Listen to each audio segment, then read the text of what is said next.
Have you ever imagined that a tiny gravel stone, barely over 0.8 inches wide, could ignite a never-ending battle? A small, almost insignificant pebble that sparked tension and fierce conflict in an entire neighborhood. This isn't just a story about a rock, it's about a man newly retired, Nathan Brooks, and the powerful HOA queen, named Karen. This story goes beyond a personal feud. It's a fight between freedom and control, passion and oppression. A man striving to protect his private space against an organization obsessed with policing every little detail of community life. And when Nathan's ambitious project to restore a historic railway spur became the target of relentless attacks, this fight transformed into a bold symbol of resistance. Every day, Nathan faced absurd violation notices, threatening calls, and the kind of scrutiny usually reserved for criminals. Yet he never backed down. His story is one of resilience, courage, and the unwavering belief that right must prevail over tyranny. You won't want to miss the twists, the strategic mind games, and the heart-pounding moments as Nathan stands up against an iron-fisted system led by Karen. This isn't just a tale about a gravel stone, it's a testament to the power of will, persistence, and standing firm against injustice through law and conviction.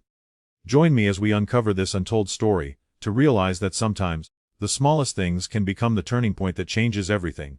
Nathan Brooks, a freshly retired 50-year-old former cybersecurity firm owner, decided to spend the next chapter of his life pursuing a simple yet deeply meaningful passion: restoring an old railway track on the 12 acres of land just outside Meadowview Heights. To Nathan, this wasn't just a hobby. It was a symbol of freedom and peace after years of intense work and pressure. But from the very beginning, that peaceful life was shattered by the actions of Karen, the powerful HOA president who controlled every detail of the Meadowview Heights community. It all started with a tiny, insignificant gravel stone spotted on Nathan's driveway edge. This so-called violation became Karen's weapon, leading to a $150 fine for excessive debris on the driveway. Nathan, used to logic and clarity from his cybersecurity career, immediately saw the absurdity in these rules. He felt trapped in a power game where Karen wielded HOA regulations like weapons to control and oppress the neighborhood. It wasn't just about a gravel stone, it was about stifling personal freedom and forcing residents to obey her every arbitrary rule. Tension between Nathan and Karen quickly escalated. The story of that tiny stone transformed into a symbol of the battle between individual liberty and the oppressive, unreasonable control of a powerful organization. Nathan realized this was not only his fight but a stand to protect living space, passion, and the right to control one's own life. As Nathan prepared to restore his 1957 Baldwin AS616 diesel locomotive, the Liberator, a symbol of freedom and personal spirit, Karen began plotting her retaliations to block him. The war between Nathan and Karen, between freedom and power, had officially begun. This wasn't a conflict fought only in letters and tense meetings, but in every day, every moment Nathan faced Karen's strict control and subtle revenge tactics. The journey ahead would be filled with twists, intense challenges, and battles, but Nathan was determined not to back down. For him, it wasn't just about protecting a piece of land, it was about defending the right to live life on his own terms. The moment Nathan received the first violation letter from the Riverside Estates HOA, things became clearer. This was not a simple mistake or misunderstanding, but a deliberate campaign to control and pressure him. The letter, citing a fine for gravel exceeding allowed size, sounded like a joke but was the first sign of Karen and the HOA board's malicious intent. Nathan, with his resilient and principled character, decided not to let these tricks slide. He began digging deeper and discovered that Karen not only wanted to impose petty rules on residents, but also aimed to extend her power beyond the legal boundaries of Meadowview Heights. More violation letters kept coming, this time about vehicle noise or environmental infractions, all designed to pressure Nathan into abandoning his historic railway restoration project.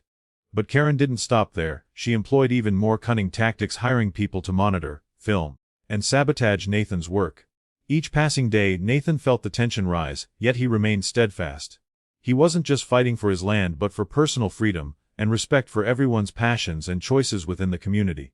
The battle between Nathan and Karen was no longer just a personal conflict. It became a symbol of resistance against excessive control by community management organizations. Nathan's determination to defend his rights and tram started to draw attention from other residents, many of whom began questioning Karen's authority and how she ran the HOA.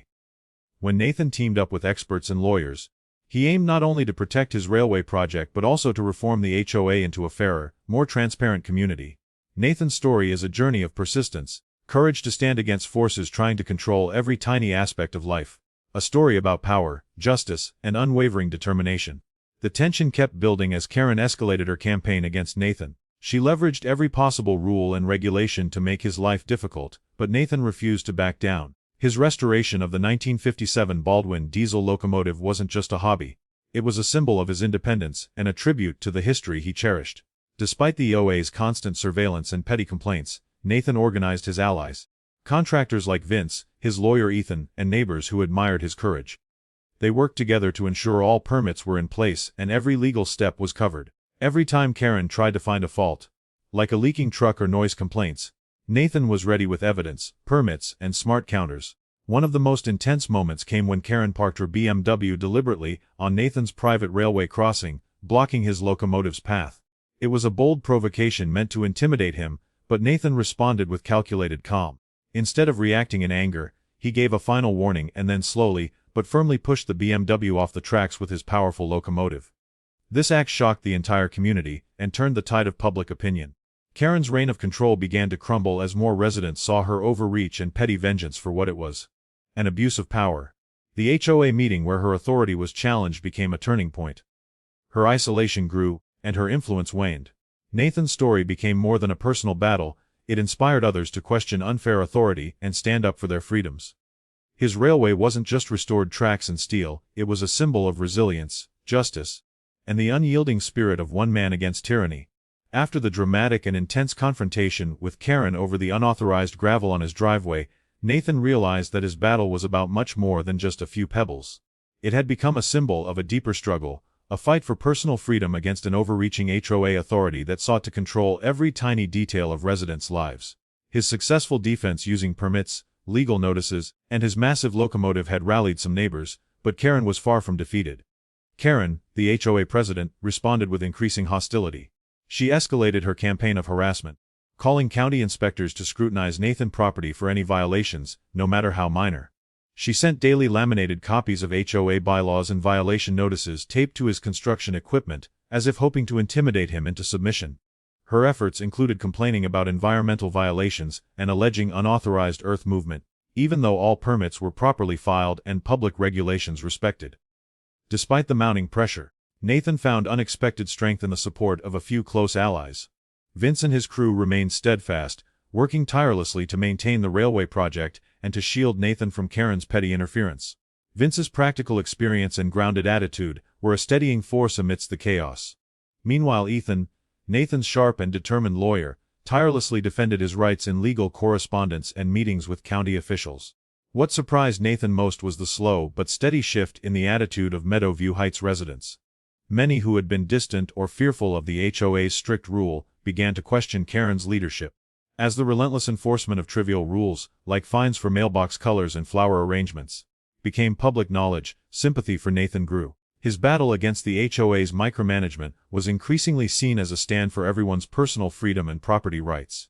The turning point came when Nathan and Vince installed a railroad crossing with full safety features, bells, gates, and flashing LEDs, right where Nathan's private access road met the old freight rail spur. Not only was it a functional safety measure, but it also served as a bold statement of Nathan's determination to continue his project despite Karen's efforts to block him. Karen's reaction was predictably furious. She saw the crossing as a provocation and an affront to her authority, but Nathan made sure to follow all legal procedures, sending certified letters to the HOA and county officials announcing the upcoming low-speed locomotive test on his private spur. The warning demanded that the crossing be kept clear at the scheduled time, further asserting Nathan's control and legal right over his property. On the day of the test, tensions were high. Nathan climbed into the cab of his beloved locomotive, the Liberator, ready to demonstrate that he would not be bullied or silenced. Karen's attempts to block him culminated in her parking her BMW directly on the railroad crossing, an act of defiance meant to halt the train. But Nathan had anticipated this move and gave Karen ample warning to move her vehicle. When she refused, Nathan slowly and deliberately pushed the car off the tracks with the locomotive's massive coupler. The impact was not violent but undeniable. Karen's car was pushed 50 feet away, its rear crumpled against a crossing signal pole. Law enforcement arrived quickly, and after reviewing Nathan's documentation and footage from the locomotive's onboard camera, they confirmed that Nathan was acting within his rights on his private property. The incident became a turning point in the HOA saga, exposing Karen's authoritarian tactics to the entire community. The aftermath was even more revealing. At a packed HOA meeting, Karen tried to spin herself as the victim, accusing Nathan of creating a public nuisance. But Nathan showed the evidence. The signed notices, the videos of Karen's refusal to move, and the permits that legitimized his work. The room erupted in support for Nathan, with a decisive vote of no confidence in Karen's leadership passing overwhelmingly. Karen's reign of micromanagement and petty vengeance was over. She resigned shortly after. Her house quickly sold to new owners who were eager to restore peace. Under the new HOA President bill, fines related to minor offenses were cancelled, and an apology was issued to Nathan. The railway project, once a point of conflict, became a community symbol of resilience and individuality. Vince's crew even built a quaint station platform complete with a Meadow View Station sign as a gift. Nathan hosted barbecues, bringing neighbors together who once avoided him. Children rode the locomotive at slow speeds, their laughter filling the air. Nathan looked out over his clean driveway and the shining rails of his heritage railway, feeling a deep sense of satisfaction. Karen's tyranny had been undone not by brute force, but by steadfast commitment, legal knowledge, and the power of community support. This story is a testament to the idea that sometimes, an immovable object needs an unstoppable force. Nathan's battle reminds us all that standing up for what's right, no matter how small the initial issue, can lead to meaningful change and reclaiming our personal freedoms. The tension between Nathan and Karen escalated beyond mere letters and fines. It turned into a full-blown war for control and respect. Karen, unwilling to back down, ramped up her efforts to exert power over Nathan's property. She unleashed a barrage of new violation notices, claims of unauthorized landscaping, improper storage of equipment, and even noise complaints about the locomotive restoration project. Each notice was meticulously crafted, backed by forged signatures and doctored photos to create the illusion that Nathan was the offender. Despite the pressure, Nathan refused to yield. With his lawyer Ethan by his side, he meticulously documented every interaction, every forged letter, and every false accusation. The community, initially divided, began to see the truth behind Karen's campaign. Neighbors who had once feared Karen's authority now whispered words of support to Nathan, emboldened by his stand. The highlight of this phase was the dramatic showdown during a HOA meeting called to discuss Nathan's alleged violations. Karen arrived with her usual air of superiority, confident she had the majority on her side. But Nathan came prepared. He presented undeniable evidence of forgery, deception, and the legal boundaries that Karen had trampled. The room, packed with residents and local media, watched as Karen's facade crumbled under the weight of truth. As the meeting ended, the community voted overwhelmingly against Karen to increase fines and expand HOA jurisdiction. It was a pivotal moment, one that signaled a shift in power and restored a sense of justice. Yet, Karen was far from defeated. Her resentment only deepened, setting the stage for the final battles to come. This chapter not only revealed the depth of Karen's manipulation, but also the power of resilience, courage, and community solidarity. Nathan's fight wasn't just about gravel or property lines. It was about standing firm against injustice, no matter how entrenched it seemed. Karen wasn't done. Not by a long shot. When her HOA bylaws and bureaucratic tricks failed to bring Nathan to his knees, she escalated. Subtly at first, fueling gossip among neighbors, twisting facts, casting Nathan as a dangerous outsider who threatened their quiet suburban harmony. But things soon turned uglier. Harassing phone calls at night, anonymous notes left on Nathan's porch, even minor acts of vandalism, a slashed tire here, a mailbox dented there. It was psychological warfare, and it was working. Nathan's family felt the pressure. Sarah grew anxious. Friends urged him to just give in and move. But Nathan refused. This wasn't just about a train or a gravel fine anymore. This was about standing up against intimidation. About protecting the right to live peacefully on land he legally owned. About not letting power-hungry tyrants rule through fear. And then, something unexpected happened. The community, silent for so long, began to stir. A few brave neighbors reached out in quiet support. Then a few more. Soon, Nathan found himself surrounded not by hostility, but by a groundswell of quiet resistance. People who had been fined for mailbox colors or flower height violations began sharing their stories. Together, they organized secret neighborhood meetings, shared documents, legal consultations. The movement grew. Nathan, with Ethan his lawyer by his side, began gathering everything: emails, video recordings, witnesses. Karen's empire was built on fear and illusion, but now the truth had momentum. The story gained attention, first through local blogs, then small newspapers. Soon, even regional news outlets started sniffing around, curious about the retired man with a train who dared defy a tyrannical HOA. Karen was cornered. But still, she fought, using every dirty trick she had left. But with every lie she told, another truth was unearthed. Her grip loosened. This was no longer just a personal fight. It had become a movement. A reckoning. And the best part, Nathan hadn't even fired up the Liberator yet. That Saturday afternoon, with golden sunlight glinting off the freshly laid rails, Nathan knew the moment had come. For weeks, he and Vince's crew had worked in near secrecy, assembling every component to perfection. Crossing signals flashed their LEDs, bells ready to blare, warning signs bolted in like declarations. Everything was in place, for a showdown the neighborhood would never forget. And Karen had been warned. A letter, meticulously drafted by Ethan the lawyer, had been sent via certified mail. It bore Karen's own signature confirming receipt. It clearly stated at 2:00 p.m. on Saturday, Nathan Brooks would conduct a low-speed locomotive test on his privately owned spur. Any vehicle obstructing the crossing would do so at its own risk. All of it would be recorded on high-definition cameras mounted to the engine. There was no room for denial. At 1:57 p.m., Nathan climbed into the cab of the Liberator, his 1957 Baldwin A616 diesel locomotive, lovingly restored over 3 long years. The 16th-cylinder engine roared to life, a deep, rumbling anthem of justice. Her BMW's parked dead center on the tracks. Vince crackled through the radio. Pointed straight at you. Nathan didn't flinch. He'd expected as much. This was Karen's final move, a desperate gambit, but this time the law was watching. At exactly 200, Nathan eased the throttle. The Liberator groaned, wheels clanking into rhythmic motion. The air horn blasted, a bone-shaking roar that sent birds flying and neighbors peeking from windows. Karen stood on her porch, arms folded, phone to ear, smirking. At 100 feet from the car, Nathan stopped. He dialed. She picked up, voice shrills. "I'm on the phone with 901 Lynn. You're threatening me with that monstrosity." "Karen," Nathan said, calm as ever, "move your car in 60 seconds. Or I will. This is my driveway," she spat. "It's my track. My land. With certified notice. You signed for it." She laughed, venomous. "You wouldn't dare. I'll ruin you." 15 seconds, Nathan replied. "Go to hell," she screamed, and hung up. Nathan stared at the silver BMW, a polished monument to her tyranny. Vince's voice came through, "Give her hell." Nathan didn't blink. He'd done everything right. Every permit, every notice, every warning. This wasn't vengeance. This was inevitability. He pushed the throttle forward. The Liberator surged, slowly but powerfully. At 30 feet, the BMW's reflection loomed in the cab's windows like prey. At 20 feet, its alarm screeched to life. At 10, the steel coupler lined up with the driver's door contact.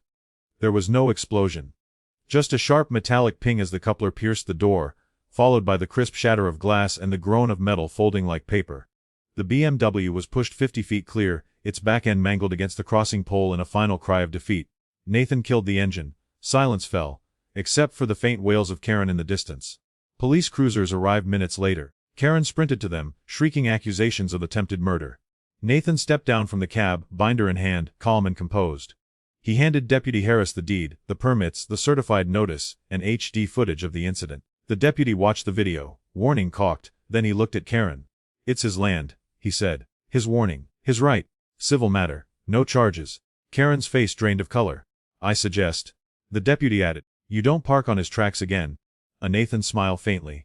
"Only if she tries to reclaim the rails." The legend of the Liberator and the BMW would echo through Meadowview Heights for years. Folk tale, cautionary tale, and sweet, sweet justice. Nathan stood at the front of the Meadowview Heights community room, bathed in the late afternoon sunlight. In his hand, a thick binder labeled, "Official Evidence." Behind him, a projector displayed a frozen frame Karen's silver BMW, crumpled across the tracks, stopped in time. Below the image, a caption read, "Notice delivered 48 hours in advance." The room, once a chamber of silence and rules, now buzzed with murmurs. But it wasn't about the train or the crash. It was about the truth finally unveiled. Emails, footage, recordings, every warning Nathan had issued before the showdown. It was undeniable. Karen sat in the front row, pale and rigid, her once imposing clipboard replaced with nothing but a crumpled tissue in her lap. On the table beside her lay the community's vote to remove her from office. Over 50 signatures strong. An older gentleman rose to speak. "I used to think Nathan was just the crazy train guy. But today, I see he was the only one brave enough to do what's right." Applause erupted. Not polite claps, but real, relieved, grateful. Then another neighbor stood. And another. Each told stories, being fined for mailbox colors, flower beds, flag placements. A chorus of quiet suffering, finally given voice. And in that room, something shifted. Finally, Nathan stepped up. He didn't shout. He didn't gloat. He simply said, "I didn't build a railroad to break rules. I built it to reclaim a dream, and because I believe we all deserve freedom on the land we own. I followed every law. I gave every warning. But when silence is mistaken for consent, sometimes you have to make noise, even if that noise from a 16th-cylinder locomotive." Laughter broke out. But this time it came with admiration. The vote proceeded. Quiet, solemn. White slips, red slips, No speeches, no rebuttals. The message was clear. The result? Karen was officially removed as president of the HOA. A collective breath was released, like a storm had finally passed. Her reign of nitpicking and control was over. A week later, Karen's house went up for sale. A young couple moved in. Avid gardeners who smiled at everyone and planted bright purple lavender by their porch. No one complained about the color. Nathan, he didn't say much. But a new wooden sign appeared by the crossing. Meadowview Station, freedom stops here. That evening, Nathan hosted a backyard barbecue. The grill sizzled, kids lined up to sit in the locomotive cab and blare the horn, giggling. Vince raised his beer and clinked it against Nathan's. You know, they're gonna tell this story for decades, Vince said. Nathan just smiled. As long as they remember the lesson. Nathan's story isn't just about a feud with Karen, the iron-fisted head of the HOA. It's a powerful reminder that you don't need authority to make a difference. You only need the courage to stand your ground when something isn't right. That tiny gravel on his driveway was never just a rock. It was a symbol of how small things can be twisted by power into tools of control. But Nathan didn't stay silent. He fought back, not with rage but with laws, with wit, and with unwavering resolve. This story teaches us that when you stand up for what's right, you're never truly alone. At first, people may laugh, doubt, or stay silent. But truth has gravity, and when one person dares to speak it, it echoes far beyond what they could imagine. Legacy isn't just land or property. It's how we protect it. And freedom isn't just doing what we want. It's refusing to be forced into what we know is wrong. So, if you're feeling small in the face of injustice, don't back down. One voice can start a ripple. One stand can spark a movement. All it takes is one person willing to speak, when silence would be easier. If you've made it all the way to the end of this video, I want to say a huge thank you. If you found this story meaningful, please hit that like button to show your support and help this video reach more people. Don't hesitate to leave a comment down below. Every story and opinion is so valuable to me, and I read every single one. If you haven't subscribed yet, click subscribe now to join me on this journey of uncovering powerful stories that inspire and change perspectives. It's a journey you won't want to miss.